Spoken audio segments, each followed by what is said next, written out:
ರವೀಂದ್ರನಾಥ್ ಠಾಗೋರ್ ಒಮ್ಮೆ ತನ್ನ ಪತ್ರದಲ್ಲಿ ಹೀಗೆ ಬರೆದಿದ್ದರು. ಒಂದು ದಿನ ಅವರ ಮನೆಯಲ್ಲಿ ಕೆಲಸ ಮಾಡುತ್ತಿದ್ದ ಕೆಲಸದವನು ಬರಲಿಲ್ಲ. ಆ ದಿನ ಎಲ್ಲಾ ಕೆಲಸವನ್ನು ಠಾಗೋರ್ ಅವರೇ ಮಾಡಬೇಕಾಗಿತ್ತು. ಒಂದೊಂದು ಕೆಲಸವನ್ನು ಮಾಡುವಾಗ ಅವರಿಗೆ ತುಂಬಾ ಕೋಪ ಬರುತ್ತಿತ್ತು. ಮಾರನೆಯ ದಿನ ಕೆಲಸದವನು ಬಂದಾಗ ಠಾಗೋರ್ ಅವರು ತಮ್ಮ ಧ್ವನಿಯನ್ನು ಹೆಚ್ಚಿಸಿ ಮುಖವನ್ನು ಕಠಿಣವಾಗಿಟ್ಟುಕೊಂಡು, ಯಾಕೆ ನಿನ್ನೆ ಕೆಲಸಕ್ಕೆ ಬರಲಿಲ್ಲ ಎಂದು ಕೇಳಿದರು. ಅದಕ್ಕೆ ಅವನು ಕಣ್ಣೀರಿನಿಂದಲೂ ದುಃಖ ಸ್ವರದಿಂದಲೂ, ಅಯ್ಯ, ನನ್ನ ಮಗನು ನಿನ್ನೆ ತೀರಿ ಹೋದನು, ಶವ ಸಂಸ್ಕಾರ ಮಾಡಬೇಕಾದುದರಿಂದ ನಿನ್ನೆ ಬರಲು ಆಗಲಿಲ್ಲ ಅಂದನು. ಆಗ ಠಾಗೋರ್ ಅವರು ತಮ್ಮ ಕೋಪಕ್ಕಾಗಿ ತುಂಬಾ ವ್ಯಥೆಪಟ್ಟರು.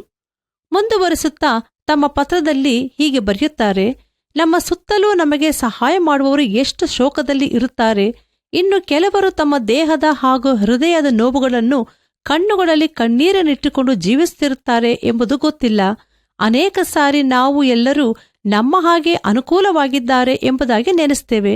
ಆದರೆ ನಮಗೆ ಒಂದು ದುಃಖ ಬಂದರೆ ಅದನ್ನು ತಾಳಲಾರದೆ ಸೋತು ಹೋಗುತ್ತೇವಲ್ಲವೇ? ಕೆಲವರು ತಮ್ಮ ಮಗಳಿಗೆ ಮದುವೆ ಆಗಿಲ್ಲ ಎಂದು ಶೋಕದಿಂದಿರುತ್ತಾರೆ. ಇನ್ನು ಕೆಲವರು ಗಂಡನನ್ನು ಕಳೆದುಕೊಂಡವರಾಗಿ ಕೆಲಸವನ್ನು ಮಾಡುತ್ತಿದ್ದಾರೆ. ಎಷ್ಟು ಮಂದಿ ಮೆಂಟಲಿ ರಿಟಾರ್ಡೆಡ್ ಮಕ್ಕಳನ್ನು ಹೆತ್ತವರಾಗಿ ಹೃದಯದಲ್ಲಿ ವೇದನೆಯೊಂದಿದ್ದಾರೆ. ಅನೇಕರು ತಮ್ಮ ದೇಹದಲ್ಲಿ ಹಲವಾರು ರೋಗಗಳಿಂದ ಬಳಲುತ್ತಿದ್ದಾರೆ. ಯಾರಿಗೆ ಗೊತ್ತು? ಅವರ ಸ್ಥಾನದಲ್ಲಿ ನಾವಿದ್ದರೆ ಅದನ್ನು ನೆನೆಸುವುದಕ್ಕೂ ಸಹ ನಡುಗುತ್ತೇವಲ್ಲ. ಬೇರೆಯವರ ಸ್ಥಾನದಲ್ಲಿ ನಮ್ಮನ್ನು ಇಟ್ಟು ನೋಡಿದರೆ ಗೊತ್ತಾಗುತ್ತದೆ ನಾವು ಎಷ್ಟು ಶ್ರೇಷ್ಠವಾದವರು ಎಂಬುದಾಗಿ. ಆದ್ದರಿಂದ ಎಲ್ಲರೊಂದಿಗೆ ಪ್ರೀತಿ, ಸಹನೆ ಹಾಗೂ ತಾಳ್ಮೆಯೊಂದಿಗೆ ಸಹಕರಿಸುತ್ತಾ ಜೀವಿಸೋಣವೇ? ಮನಗುಂದಿದವರನ್ನು ಧೈರ್ಯಪಡಿಸಿರಿ, ಬಲಹೀನರಿಗೆ ಆಧಾರವಾಗಿರಿ, ಎಲ್ಲರಲ್ಲಿಯೂ ದೀರ್ಘಶಾಂತರಾಗಿರಿ ಎಂಬುದಾಗಿ ಬೈಬಲ್ ಹೇಳುತ್ತದೆ.